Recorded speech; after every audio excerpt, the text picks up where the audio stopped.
오늘 함께 나눌 말씀은 요한계시록 3장 7절부터 13절까지 말씀입니다.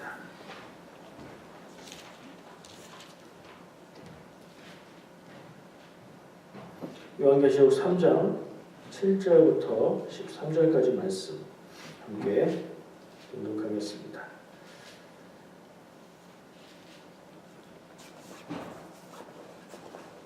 절수가 좀 있네요. 교독하겠습니다. 3장 7절부터 13절까지 제가 먼저 7절을 공독합니다. 빌라델비아 교회의 사자에게 편지하라. 거룩하고 진실하사 다윗의 열쇠를 가지시니 곧 열면 닫을 사람이 없고 닫으면 열 사람이 없는 그가 이르시되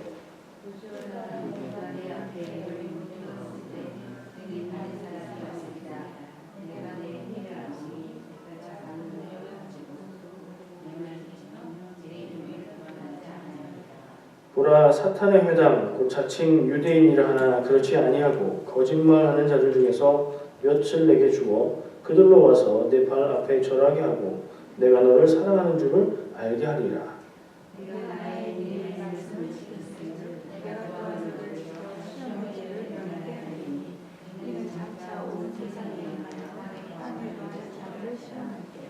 내가 속히 오리니 내가 가진 것을 굳게 잡아 아무도 내 멸관을 빼앗지 못하게 하라. 이기는 자는 내 하나님 성전의 기둥이 되게 하리니 그가 결코 다시 나가지 않으리라. 내가 하나님의 이름과 하나님의 성, 곧 세계에 하나님께 이르는 새 예루살렘의 이름과 나의 새 이름을 그 위에 기록하리라. 함께 읽겠습니다. 귀 있는 자는 성령이 교회들에게 하시는 말씀을 들을지어다. 아멘. 제가 요한계시록 말씀을 자주 전하지는 않아요. 내용이 좀 어려워서 자칫 잘못 전하면 오해가 생길 수도 있고 저도 완전히 아직 잘 모르겠고 그래서 좀 조심하는데 오늘은 그래도 이 뒤쪽에 막 무섭고 잘 모르겠고 그런 계시의 내용이라기보다 앞쪽에 서론에 나오는 이야기인데 거긴 조금 부담이 덜 돼요. 왜냐하면 정말로 역사상에 있었던 7교회들을 향해서 메시지를 전해주는데 그 7교회를 향한 메시지들이 지금의 교회, 성도로 들어도 다 적용할 수 있는 말씀들이기 때문에 이 말씀들은 그냥 그렇구나. 나를 향한 말씀이구나. 나도 이럴 수 있겠구나 하고 들으면 그것으로 은혜가 되는 부분이라 좀 부담이 덜 하긴 해요. 제가 7교회라고 말씀을 드렸는데 그 7교회는 어디에 있는 교회들이라고 표현이 되어 있죠? 성경에 소아시아에 있는 7교회라고 되어 있어요. 표현이. 그럼 그 소아시아는 어딘가? 아시아. 성경에 아시아라고 하면 우리가 알고 있는 아시아 이쪽인가? 생각을 한번 해보는데 거기까지 오지 않고요. 지금의 터키 지역에 있어요. 굳이 지도 보여주지 않아도 터키는 대략 그려지시죠. 이스라엘에서 위쪽으로 쭉 올라가다가 꺾어지는 데서 이렇게 쭉 튀어나온 무슨 모양이라고 할 것도 없는 쭉 튀어나오는 그 덩어리가 터키예요.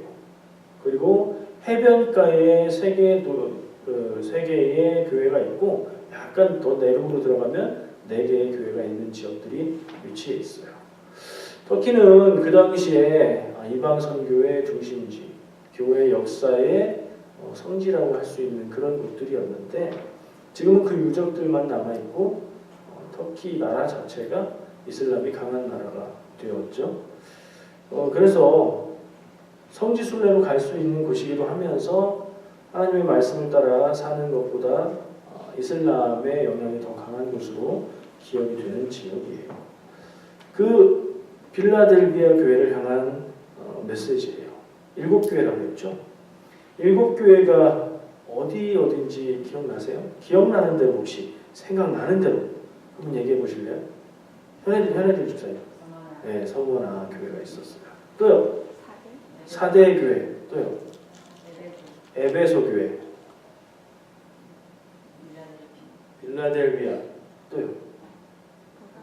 버가모. 5개 남았어요. 2개 남았어요. 두아디라. 마지막 하나는 라우디게아 교회예요. 이렇게 7군데의 교회가 있었고 이방선교의 중심이 되는 센터라고 할 수 있는 교회들이 있었고 그 교회를 통해서 하나님의 선교가 이루어진 거죠. 근데 역사가 지나다 보니 그런 곳이라고 짐작하기 어려운 지금 모습이 되어 있죠. 빌라델비아 교회도 그 도시 자체가 폐허가 되고 새로운 도시가 그 위에 빌라델비아 지역이라고 짐작하는, 정확하게는 사실 워낙 고대의 일이라 모르지만 빌라델비아 지역일 거라고 짐작하는 그곳에 도시가 있어요. 그 위에. 그래서 도시 발굴은 안 되는데 거의 기둥만 남아있고 폐허가 되어 있는 교회 터로 추정되는 그런 건물이 터가 남아있다고 해요. 이 빌라델비아 교회에 대해서 조금 특별한 점이 있는데 이 요한계시록의 7교회를 향한 메시지들을 우리가 기억해 볼 때 내용은 다 기억나지 않는데 특징이 있어요. 처음에는 어떤 교회를 향해서 네가 이거는 참 잘하고 이거는 참 잘하는데 이게 조금 부족하다, 이게 안 된다, 이건 이렇게 된다는 칭찬의 내용과 책망의 내용이 함께 있는 것을 기억하게 돼요. 어떤 교회를 향해서 요한이 기록한 이 요한계시록 자체가 요한이 계시를 받은 내용을 기록한 거잖아요. 그러니까 성령님의 음성을 요한이 기록한 그 내용으로 각 교회들을 향한 메시지로 전달이 되는데 좋은 것, 잘한 것 이런 것들은 칭찬을 하고 연약한 것, 부족한 것, 잘못한 것은 책망을 해요. 근데 두 군데 교회가 책망은 듣지 않고 칭찬만 있는 교회로 기록이 되어 있어요. 어딘지 아세요? 한 군데는 짐작이 되죠. 오늘 얘기하는 교회니까 그 얘기를 하지 않겠어요? 필라델비아 교회가 그랬어요. 또 서머나 교회가 그랬어요. 잘한다, 뭐 칭찬만 했지 너에게 부족한 것이 있으니 뭐 이런 건 못한다, 이런 건 잘못됐다, 이런 말씀이 없어요. 그것으로 봐서 참 괜찮은 교회다 이렇게 생각을 할 수 있을 것 같아요. 그 도시 자체는 그 교회는 아마도 사람들이 가난한 사람들이 주로 있지 않았을까 짐작을 해요. 왜냐하면 말씀 가운데에 네가 작은 능력을 가지고도 내 말을 지켰다 하는 내용을 해석하기를 그 교회의 구성원들이 어떤 지식적으로, 교육적으로 혹은 물질적으로 재산이 그렇게 풍성하고 권력이 있거나 명예가 있거나 공부를 많이 했거나 재산이 많거나 한 사람들은 아닌 것 같다는 판단을 하기 때문에 그래요. 근데 서머나 교회하고 이 빌라델비아 교회는 칭찬만 들었다고 했죠. 그 반대에 있는 교회도 있어요. 칭찬의 내용이 없이 책망, 잘못했다는 얘기만 있는 교회가 있어요. 그 교회는 네가 미지근하여 뜨겁지도 않고 차지도 않다라는 그런 말을 들었던 교회예요. 제일 마지막에 있는 라오디아 교회였어요. 칭찬만 들은 교회 둘, 칭찬과 책망을 함께 들은 교회는 그러면 7 중에 2 빠지고 하나 빠지니까 몇 개죠? 4군데. 예, 그리고 책망만 들은 교회가 한 군데 있었네요. 우리 교회는 어떤 교회일까요? 우리가 부하다, 우리가 많은 것을 가졌다 하면 혹시 책망만 들은 교회에 가까울지도 몰라요. 왜냐하면 라오디게아 교회를 책망하면서 그 교회를 향해서 하는 말씀이 너희가 부하다, 너희가 부자라는 이름을 가졌는데 실제로 영적으로는 가난하다, 영적으로는 깨어있지 못하다, 영적으로는 눈이 멀었다, 이런 표현들을 볼 수 있기 때문에 그런 생각을 하게 되죠. 오늘 우리가 3장 7절부터 13절까지 보고 있는 이 빌라델비아 교회를 향해서는 네가 작은 능력을 가지고도 내 말을 지켰다라고 칭찬을 해요. 능력은 작은데 하나님의 말씀을 지킨 교회. 그리고 라오디게아 교회는 지역도 부자 지역이고 그러다 보니 교회 구성원들도 풍족한 사람들이었는데 겉으로는 그래 보였지만 영적으로 믿음의 눈으로 보았을 때는 연약하기 그지없는 책망만 들을 수밖에 없는 교회였다는 사실이 많은 생각을 하게 만들어요. 왜냐하면 교회의 역사가 그것의 연장선상에 있거든요. 늘 얘기하잖아요. 교회는 핍박받고 교회는 고난 중에 있을 때의 믿음이 부흥했고 교회가 권력의 자리에 올라가고 그랬을 때 부유하게 되었을 때는 교회는 타락하게 되었다라는 얘기를 듣잖아요. 역사상 늘 있었고 지금 교회에도 나타나는 모습들이거든요. 빌라델비아 교회와 라오디게아 교회 그 반대되는 모습 가운데 우리는 어느 지점쯤에 있을까 하는 생각을 해보게 됩니다. 말씀을 한번 오늘 읽은 본문 말씀을 좀 중간중간 보면서 나누고 싶어요. 첫 번째 나누고 싶은 부분은 제가 지금 2번 언급을 했어요. 이 교회의 특징을 이야기하면서 작은 능력을 가지고서도 내 말을 지켰다. 그리고 내 이름을 배반하지 않았다. 이 빌라델비아 교회를 향한 칭찬의 말씀이에요. 능력은 작은데 내 말을 지키고 내 이름을 배반하지 않았다. 이 빌라델비아 교회의 특징은요, 로마 제국에 의한 박해를 받았다기보다는 유대인들에 의한 그 핍박을 많이 받았다는 게 특징이에요. 유대인과 교회와의 관계는 우리가 대략 잘 알고 있죠. 사도 바울 역시 교회를 핍박하는 유대인의 모습이었기 때문에 그래요. 유대교 입장에서 볼 때, 자기들의 입장에선 정통 신앙에서 볼 때 예수를 그리스도라고 하는 이 새로운 무리들은 이단자들로 보였기 때문에 유대교는 교회를 핍박할 수밖에 없었던 것 같아요. 그리고 이 빌라델비아 교회에서 그 특징이 그런 일들이 많았던 것 같아요. 작은 능력을 가지고 하나님의 말씀도 지키고 이름을 배반하지 않았다.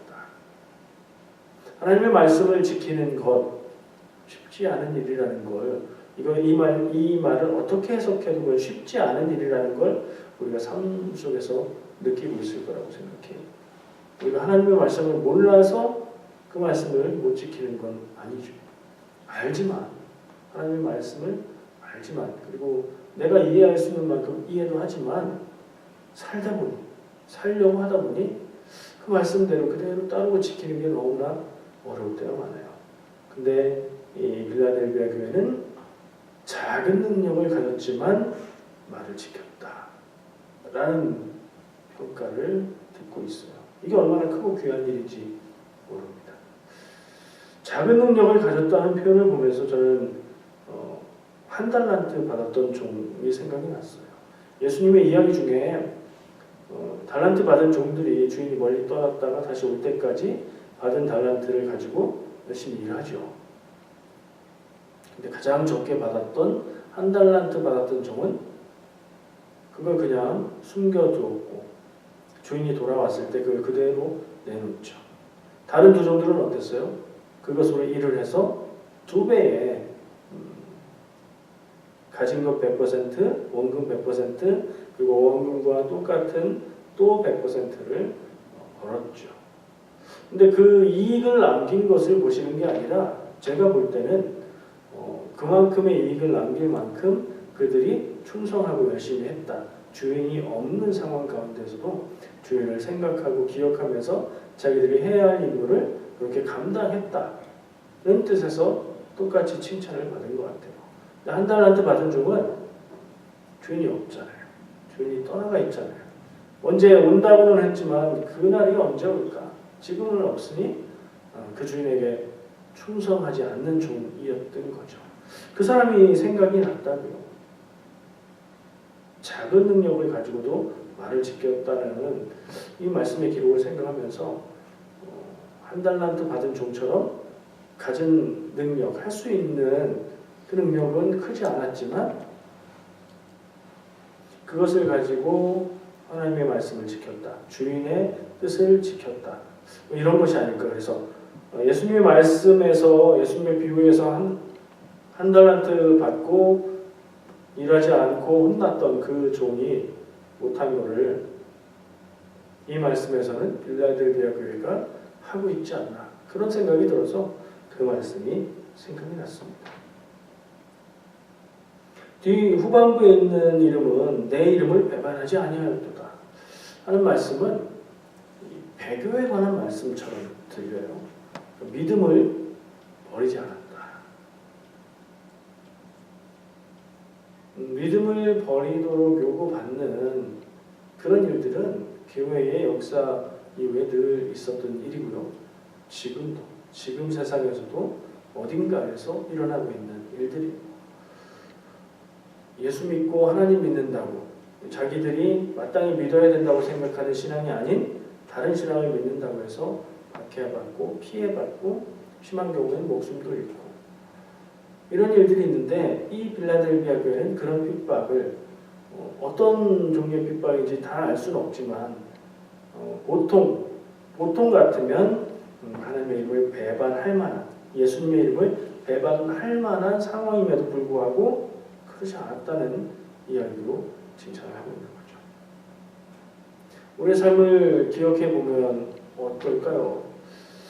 사람이 살면서 겪게 되는 아픔도 어려움도 있어요.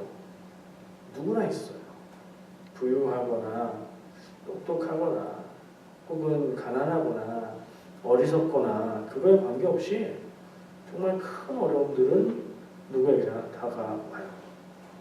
왔을 때 우리가 그 아픔과 어려움 앞에서 그 일들을 어떻게 받아들이고 어떻게 대하느냐 이게 참 중요한 것 같아요.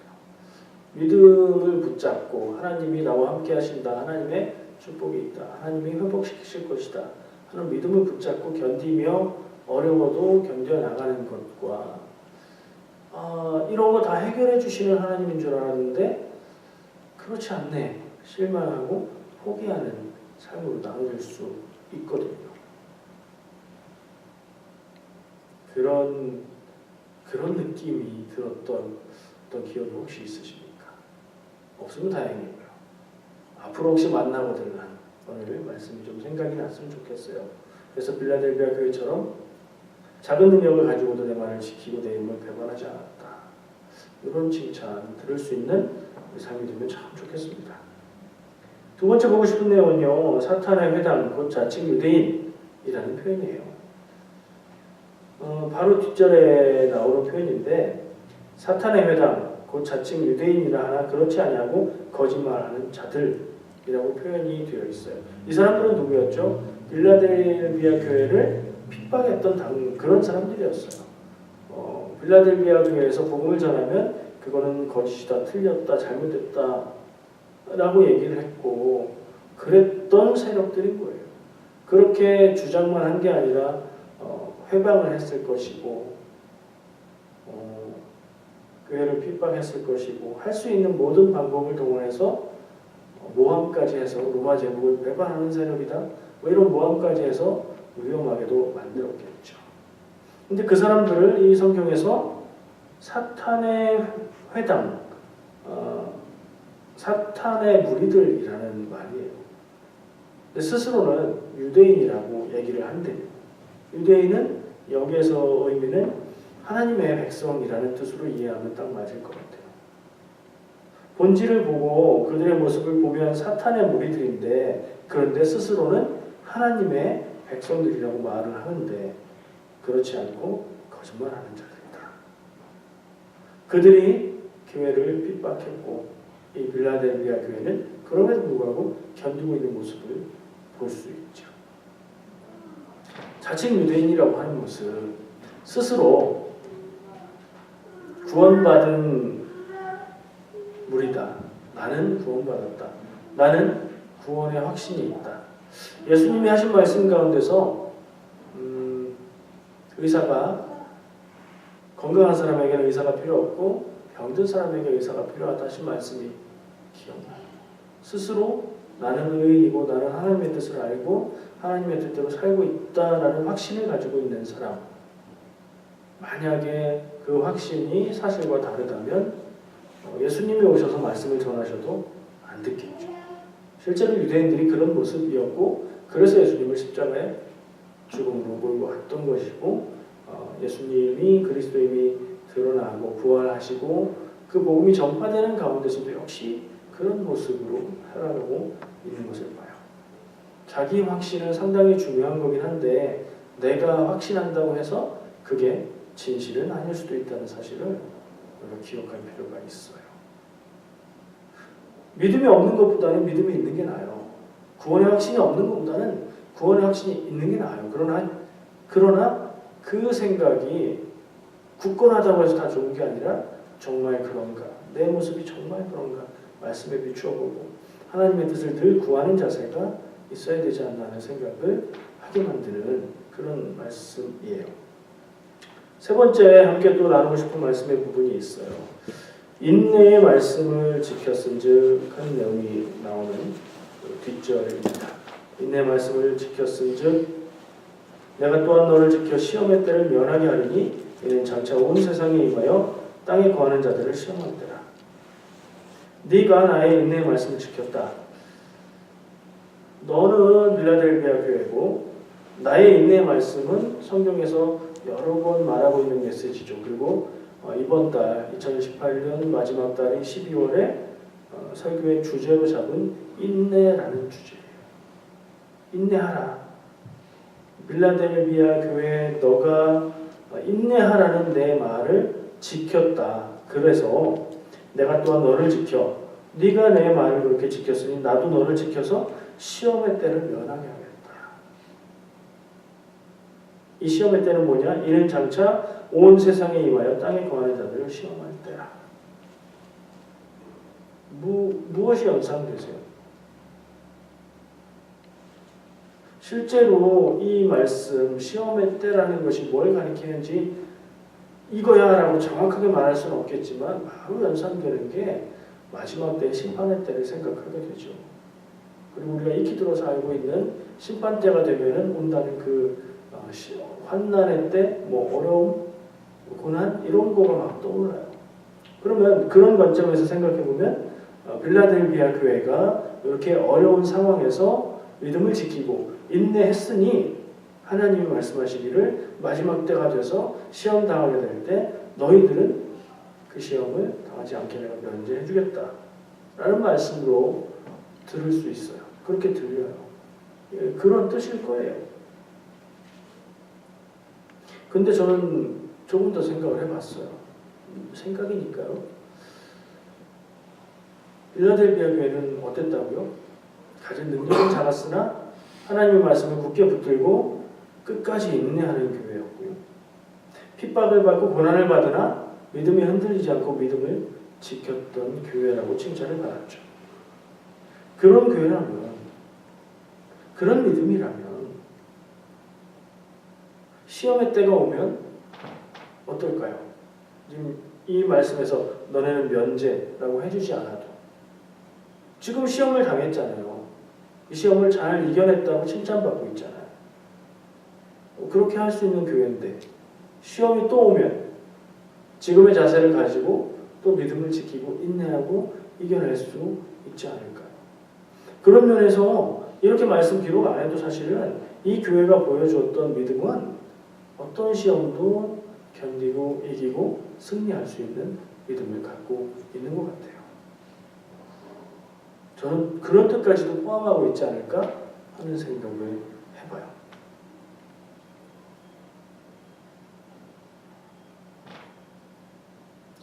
지금 고생했으니 그때 가서 고생하지 않을 것이다.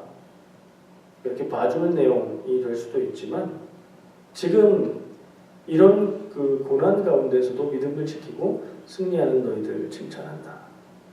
너희들은 어떤 믿음의 고난을 만나도 이길 것이다. 하는 말씀으로 들어보면 어떨까 생각하는 거죠.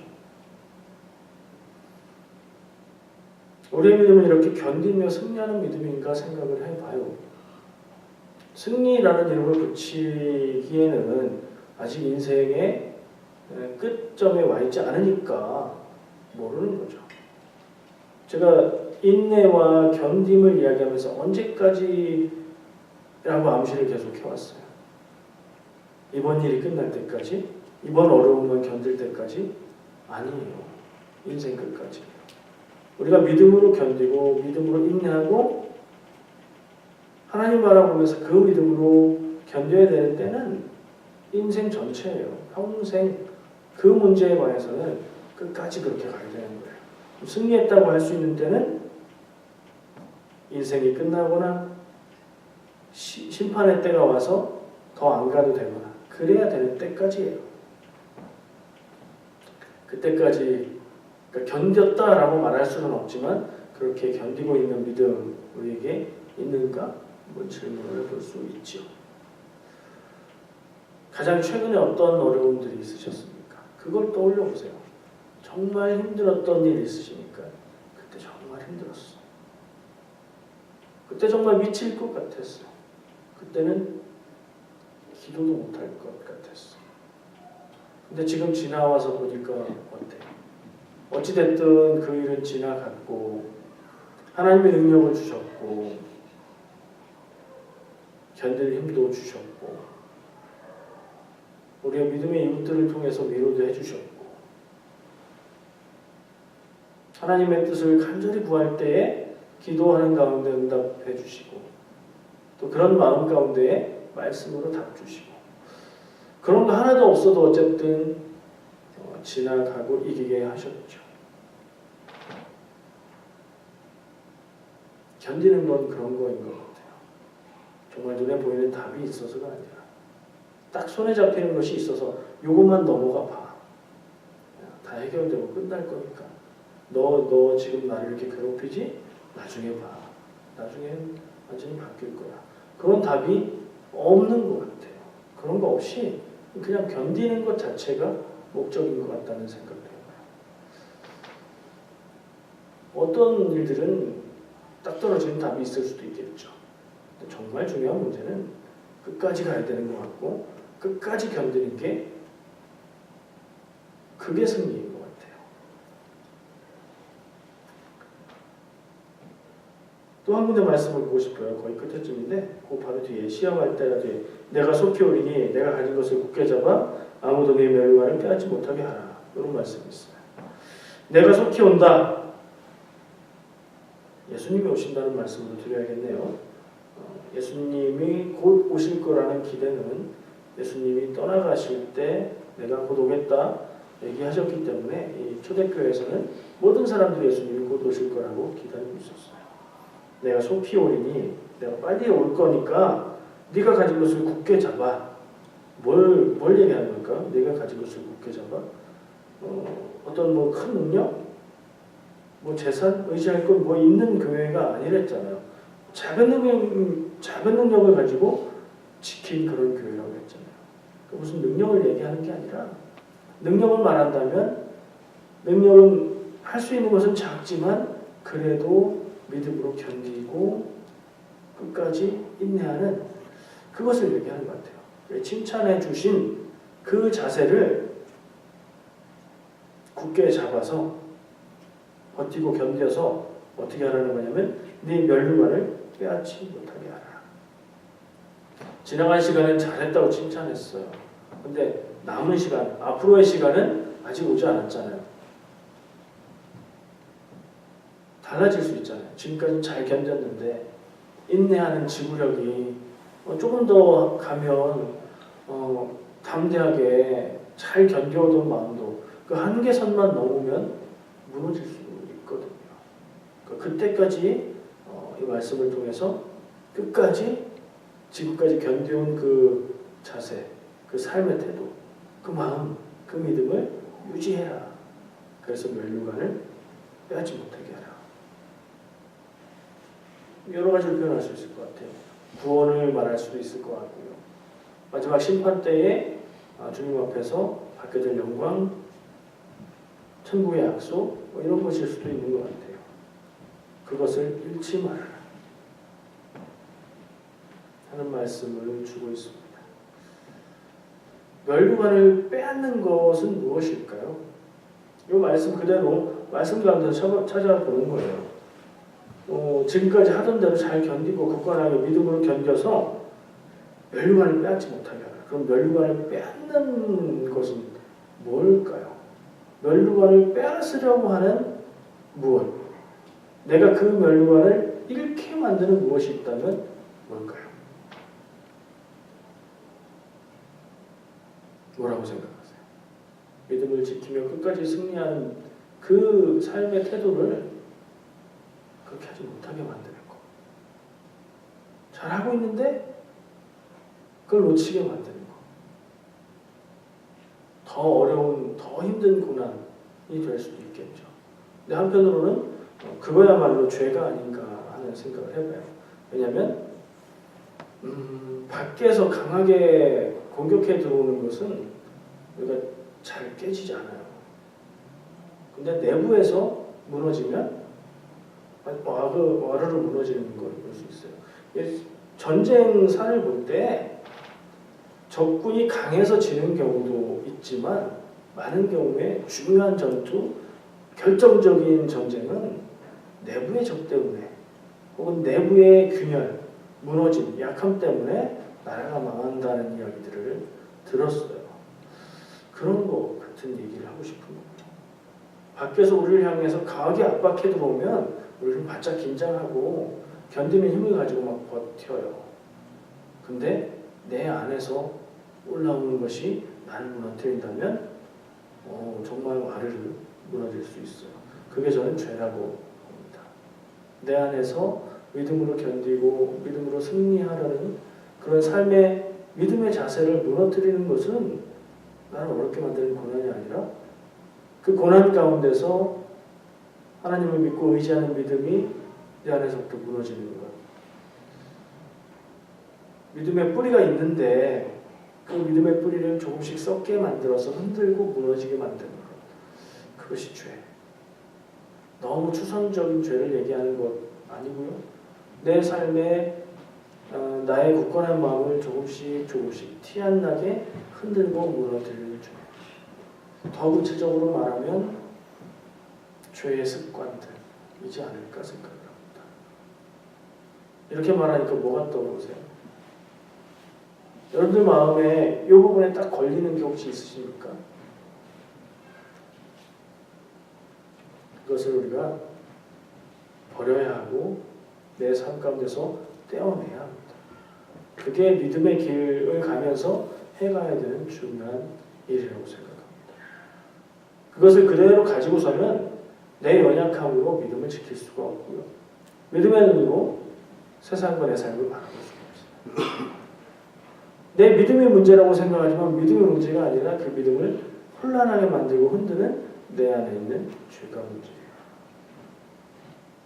죄인데 죄가 아니라고 생각하고 괜찮다고 생각하는 내 삶의 죄된 습관들. 어쩌면 너무나 쉽고 너무나 별거 아닌 것 같은 말의 습관일 수도 있어요. 어쩌면 자연스럽고 당연하다고 생각할 수 있는 누군가를 미워하는 마음일 수도 있어요. 죄가 우리의 멸류관을 빼앗아가지 못하도록 죄를 이기는 것이 믿음인 줄 믿습니다. 인내라는 주제로 계속 얘기를 하는데 인내는 지키는 거예요. 놓지 않는 거예요. 잡아야 될 것을 굳게 잡은 손을 놓지 않는 거예요. 더 이상 못 참겠지만 참고 견디는 거예요. 그게 그 인내가 믿음의 또 다른 이름이라고 저는 생각을 합니다. 여러분들 끝까지 그 인내를 통해서 승리하시는 삶이 되시기를 축복합니다. 기도하겠습니다. 사랑해 주님 감사합니다. 오늘 한 달간 함께 인내라는 주제를 가지고 말씀을 나누었습니다. 오늘 요한계시록의 말씀 가운데에서도 인내하는 주제를 다시 한번 나눕니다. 우리 마음에 믿음이 굳건하게 있어서 강한 힘은 내지 못하더라도